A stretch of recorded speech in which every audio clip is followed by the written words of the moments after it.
एक सवाल यह है कि प्लास्टर पर वज़ू और गुस्ल में मसाह करना कैसा है।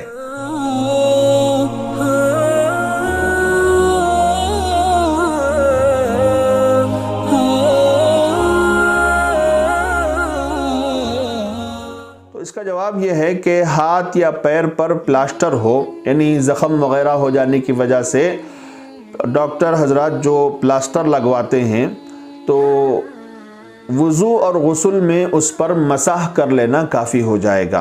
पूरी तरह से खोलना और वज़ू करना ज़रूरी नहीं है, इसी तरह पूरी तरह से खोल कर गुस्ल करना ज़रूरी नहीं है। इससे जो है खौफ होता है मर्ज़ के बढ़ जाने का और बीमारी के बढ़ जाने का, तो लिहाजा उस पर मसाह कर लिया जाएगा।